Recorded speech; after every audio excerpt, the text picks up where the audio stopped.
Hello everyone, welcome to Net Mentors. This is Manisha Sharma and this is the second part of the video that we were discussing previous year questions from business economics for UGC Net Commerce.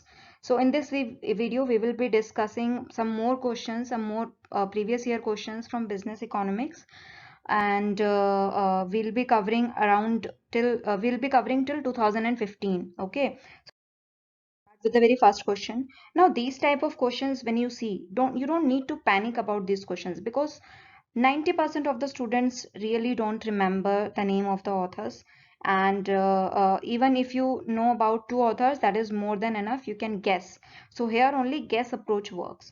So you don't need to panic, because you have to solve 70 to 80 questions in exam.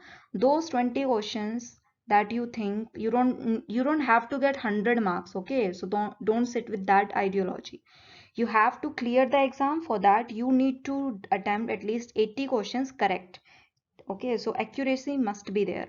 So this is the reason you should just understand. You don't need to understand, you just know. You should know कि भाई क्या questions repeat हो रहे हैं इस type में. So you should attempt these questions. Like सोच के नहीं करना है कि भाई हमको ये आता नहीं है तो what will happen, that you don't have to think. तो इस क्वेश्चन में क्या है, आपको थियरीज दे रखी हैं प्रॉफिट की, और इसमें यहाँ पे आपको ऑथर्स के नाम दे रखे हैं जिन्होंने ये थियरी दी है.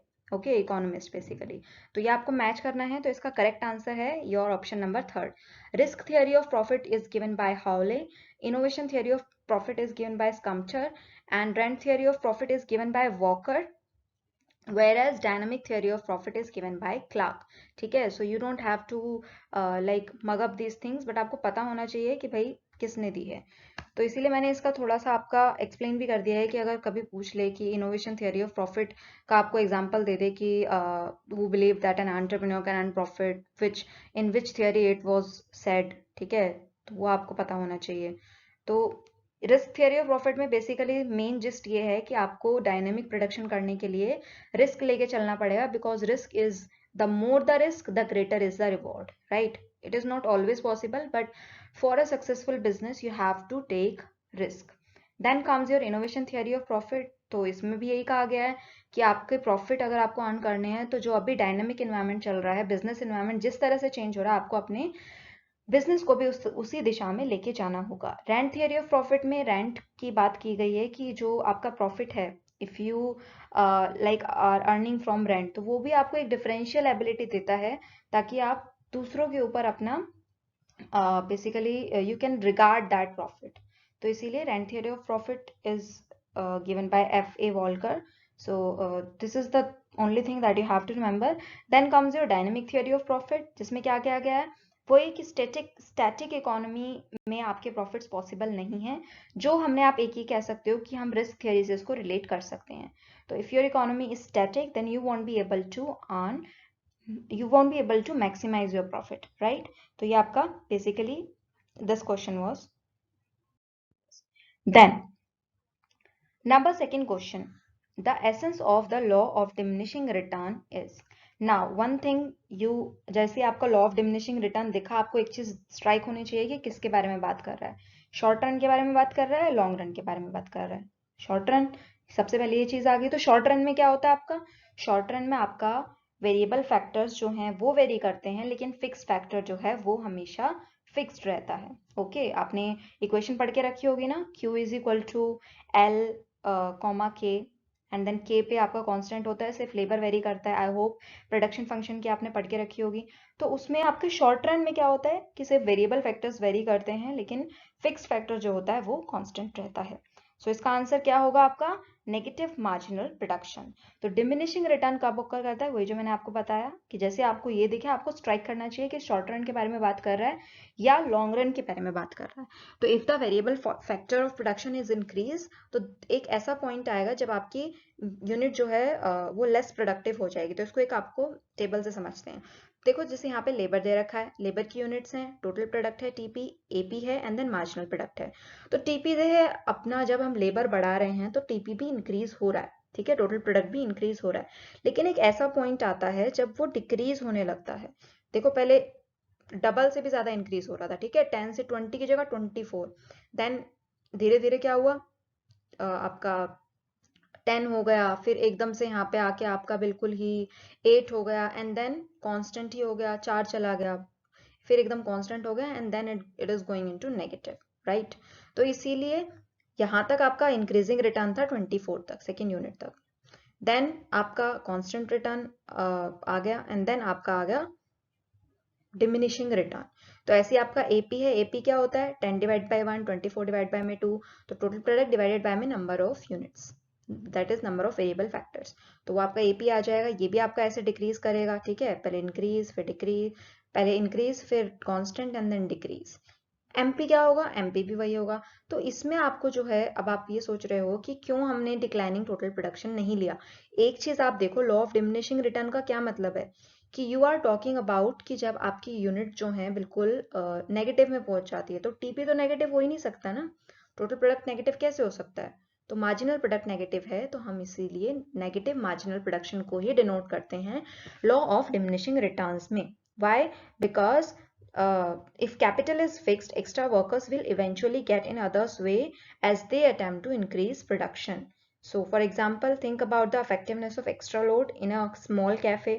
तो अगर ज़्यादा एम्प्लॉय करेंगे तो प्रोडक्शन तो इंक्रीज हो जाएगा, लेकिन धीरे धीरे इंक्रीज होगा क्योंकि स्मॉल कैफे है, एक्स्ट्रा वर्कर्स होंगे तो स्मॉल प्लेस है, तो काम करने में थोड़ा दिक्कत होगी।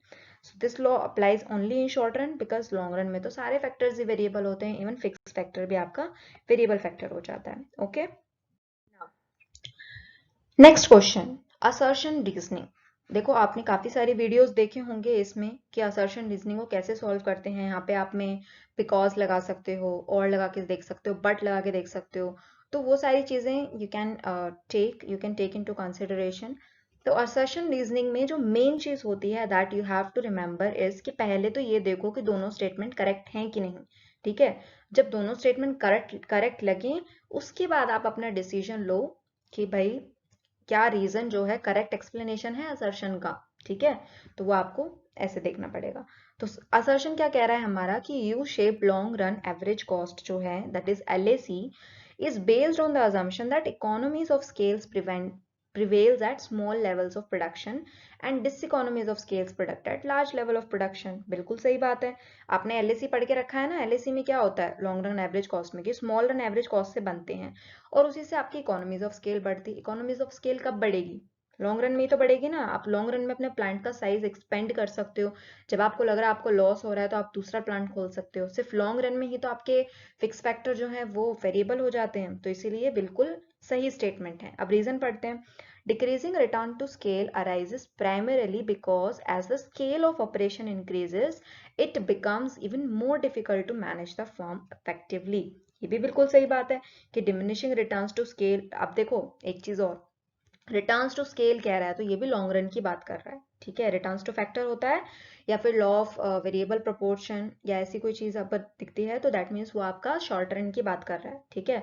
तो दोनों स्टेटमेंट सही हैं। अब क्या ये रीजन जो है एक्सप्लिसिटली एक्सप्लेन कर रहा है असर्शन को, ये देखना आप चीज रह गई। तो क्या एक्सप्लेन कर रहा है, यहाँ पे बात हो रही है long run average cost curve की, लेकिन यहाँ पे डिमिनिशिंग रिटर्न्स टू स्केल की बात हो रही है।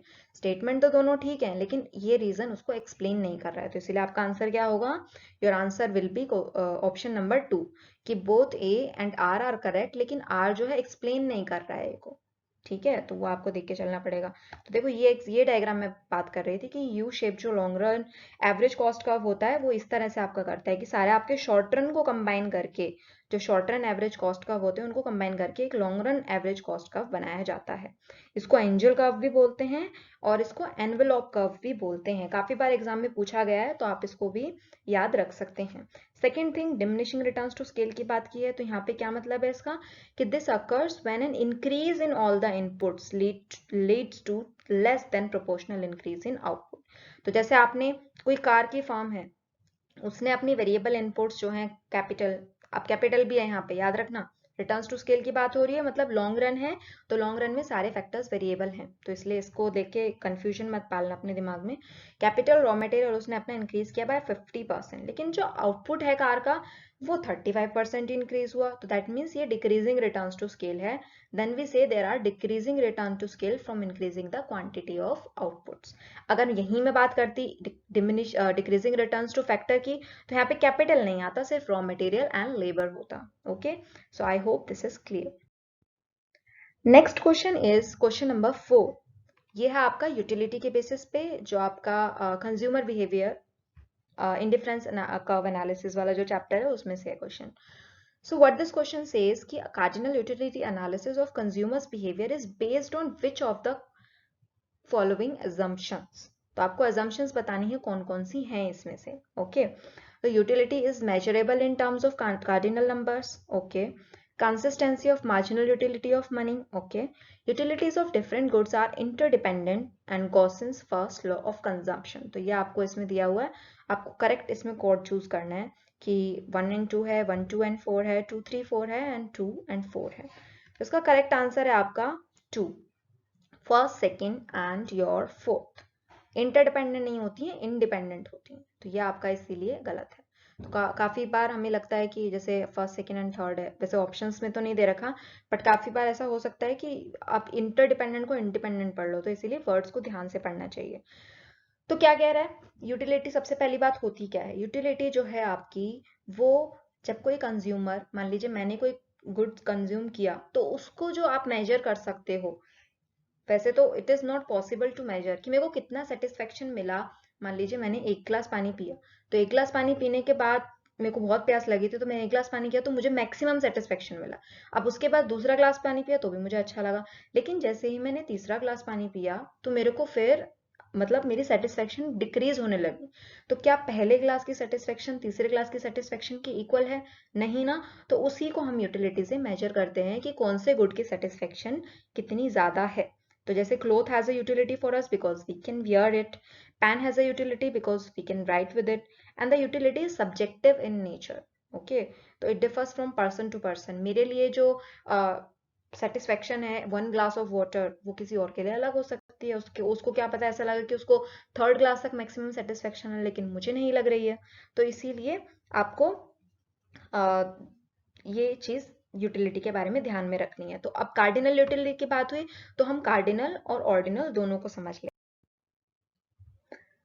सबसे पहला है आपका कार्डिनल यूटिलिटी एनालिसिस. इसमें आपकी कुछ अजम्पशंस होती हैं that you have to remember. तो नंबर 1 अजम्पशन क्या है, रैशनैलिटी, कि कंज्यूमर रैशनल है, उसको पता है कि कहाँ से उसको मैक्सिमम सेटिस्फेक्शन मिल रहा है अपने लिमिटेड इनकम में से, तो वो उसको डिस्पोज ऑफ करने की सोचेगा. तो अगर एक गुड जो है उसको लग रहा है कि मेरे को सेकेंड यूनिट पर आके ठीक सेटिस्फेक्शन मिल रहा है, इससे ज्यादा मुझे खर्च करने की जरूरत नहीं है, तो वो उस पर नहीं खर्च करेगा. तो वो रैशनली सोचता है, ठीक है, लॉजिकली. रैशनली का क्या मतलब है, लॉजिकली. सेकेंड अजम्पशन क्या है कि कार्डिनली मेजरेबल है, कि यूटिल्स को आप नंबर में मेजर कर सकते हो, जैसे 1 3 10 एंड 15. तो इमेजिनरी सबसे पहली बात कि आप कोई यूनिट तो है नहीं, इमेजिनरी आप बोलोगे कि 1 to 10 लेवल के स्केल पर आपको पिज्जा कितना अच्छा लगा, है ना, यही तो पूछ सकते हो. तो इसीलिए वो कार्डिनल इमेजिनरी नंबर्स होते हैं. Then marginal utility of money जो है वो कांस्टेंट रहता है, दैट इज MUM. तो वो कैसे कांस्टेंट रहता है, क्योंकि जो मनी स्पेंट है वो कांस्टेंट रहेगी, उतनी ही मनी पे आप अपना जो है मैक्सिमम सेटिस्फेक्शन करोगे. तो ये आपके अजम्पशंस हैं. अजम्पशंस क्या है, हर कोई लॉ अगर आता है तो अजम्पशंस लेके आता है, उसमें हम क्या चेंज कर सकते हैं, जिसने वो लॉ दिया है अजम्पशंस तो सेम ही रहेंगी ना, तो इसीलिए आप उसी अजम्पशन को लेके चलो. डिमिनिशिंग मार्जिनल यूटिलिटी, क्योंकि जितनी आप यूनिट कंज्यूम करते जाओगे आपकी मार्जिनल यूटिलिटी जो है वो डिक्रीज होती जाएगी as your consumption increases. Independent utilities, अब देखो interdependent दे रखा था ना, तो इसीलिए वो wrong था. तो the utility which is derived from the consumption of a good is a function of quantity. तो if does not depend, तो इसीलिए वो सारा जो है quantity consumed of other goods पे डिपेंड करेगा. तो इसीलिए इंडिपेंडेंट यूटिलिटीज है, एडिटिव, एडिशन होता जाता है उसी यूटिलिटी का. इंट्रोस्पेक्शन मेथड क्या मतलब है कि आप अपने हिसाब से जो जैसा आपको सेटिस्फेक्शन लग रहा है उसके हिसाब से आप दूसरे का जज करोगे कि अगर मुझे इतनी सेटिस्फेक्शन मिल रही है तो शायद इसको भी इतनी ही मिल रही है, ठीक है. तो इसीलिए इसको इंट्रोस्पेक्शन मेथड भी बोलते हैं. तो ये आपकी सारी अजम्पशंस हो गई कार्डिनल यूटिलिटी एनालिसिस की. एक चीज और रहेगी Gossen's law of assumption, Gossen's first law, तो वो आपका कार्डिनल यूटिलिटी में ही एप्लीकेबल होता है. नेक्स्ट है आपका ऑर्डिनल यूटिलिटी एनालिसिस। तो ऑर्डिनल यूटिलिटी एनालिसिस का क्या मतलब है कि यहाँ पे आप बात कर रहे हो कि नंबर्स की बात नहीं हो रही, यहाँ पे ऑर्डर की बात हो रही है। नाम से ही पता चल रहा होगा ऑर्डिनल यूटिलिटी एनालिसिस। तो यहाँ पे रेशनल बिहेवियर होता है, ये तो हमें पता ही है कि आप क्या करते हो, गुड को प्रेफरेंस देते हो, ऑर्डर देते हो। तो इसलिए आपको रैशनल डिसीजन मेकर पड़ता है कि आपको कंज्यूमर जो है ये देख के चलेगा कि मान लीजिए मेरे पास एक एप्पल है, एक मैंगो है, तो अगर मैं एप्पल का कंजप्शन मैक्सिमम करती हूँ तो मुझे अपने मैंगो का कंजप्शन घटाना पड़ेगा, क्योंकि लिमिटेड इनकम है ना मेरे पास। तो उस लिमिटेड इनकम में मान लीजिए मेरे पास 20 रुपीज है, तो या तो मैं 20 के 20 एप्पल पे स्पेंड कर दूं, या फिर 15 करूं, 5 इस पे करूं, तो वो मेरे को अपने हिसाब से रैंक करके चलना पड़ेगा। तो यूटिलिटी इज ऑर्डिनल, तो यहाँ पे कार्डिनली मेजर नहीं कर सकते, ऑर्डिनल है। तो कंज्यूमर अपने बास्केट ऑफ गुड्स में से अपने गुड को रैंक कर सकता है कि ये मुझे सबसे ज्यादा अच्छा लगता है और ये मुझे शायद थोड़ा बहुत अच्छा लगता है। Diminishing marginal rate of substitution है। बेसिकली यहाँ पे आपकी इंडिफरेंस कर्व एनालिसिस फॉलो होती है। इंडिफरेंस कर्व मतलब आपका आईसी कर्व इसमें आता है कि एक आपके वाई एक्सिस पे गुड वाई है, आप बेसिकली इंडिफरेंट होता है कंज्यूमर दो गुड्स के बीच में, good X and good Y, तो वो दोनों के बीच में इंडिफरेंट होता है एंड देन उनको लेके चलता है। Consistency is choice. क्या मतलब है इसका कि अगर एक गुड को मतलब वो ज्यादा प्रेफर कर रहा है कंपेयर टू अदर गुड, तो वो कंसिस्टेंट रहेगा अपनी चॉइस में। तो अगर इफ ए अगर वो ए को प्रेफर कर रहा है, तो ऐसा भी हो सकता है कि वो बी को भी ज्यादा प्रेफर करे ए से at some point of time.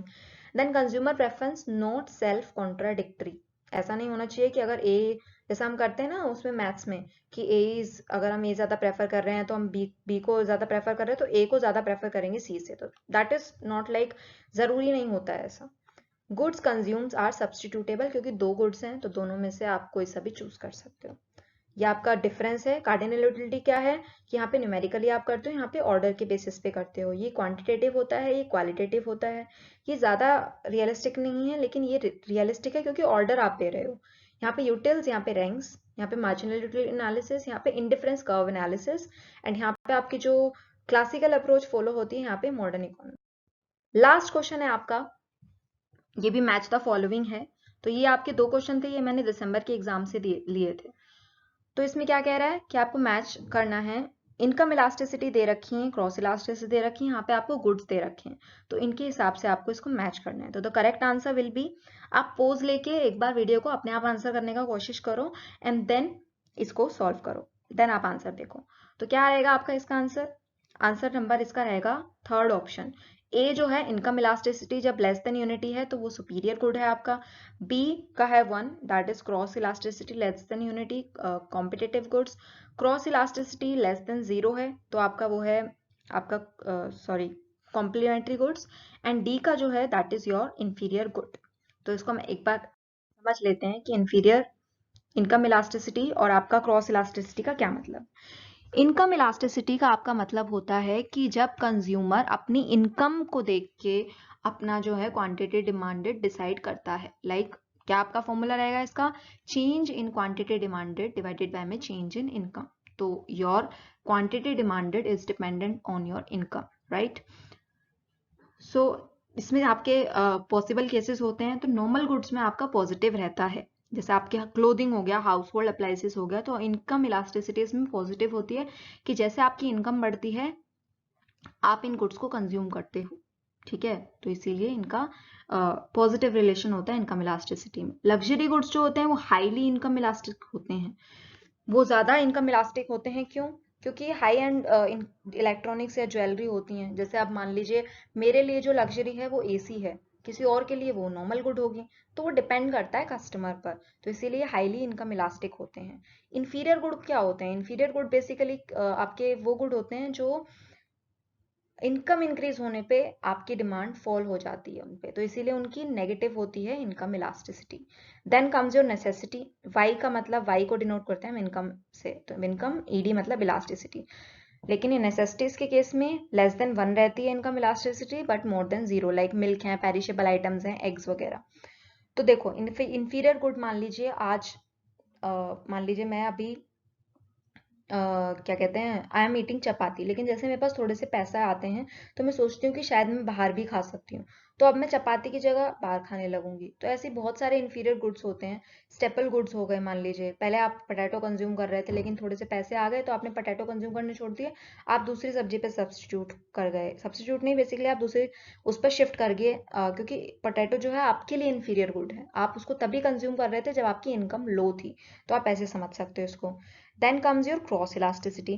Cross elasticity आपका जो है आपके सब्स्टिट्यूट एंड कॉम्प्लीमेंट्री गुड्स को मेजर करने के लिए यूज होता है। तो वो कैसे करेंगे कि change in quantity of good 1 divided by में change in price of good y। ठीक है, तो मान लीजिए एक गुड का प्राइस अगर इंक्रीज हो रहा है तो दूसरे गुड का क्वांटिटी पे क्या फर्क पड़ रहा है। तो सब्स्टिट्यूट गुड्स जो सब्स्टिट्यूट किए जा सकते हैं, इसमें आपकी अगर टी का प्राइस बढ़ रहा है तो कॉफी की डिमांड बढ़ेगी, है ना, तो वो पॉजिटिव हो गया, तो इसीलिए इस केस में पॉजिटिव रहेगी। कॉम्प्लीमेंट्री गुड्स होते हैं कि जो आपके कॉम्प्लीमेंट होते हैं, कि जो एक दूसरे के साथ चलते ही चलते हैं, लाइक कार पेट्रोल। अगर पेट्रोल का प्राइस बढ़ रहा है तो कार की डिमांड घट रही है, ठीक है, पेट्रोल का प्राइस घट रहा है तो कार की डिमांड बढ़ रही है, वाइस वर्सा रहता है, तो इसलिए नेगेटिव होता है। I hope this is clear. And if you like this video and if you have any suggestions, then please recommend, please share, subscribe and like. And thank you so much.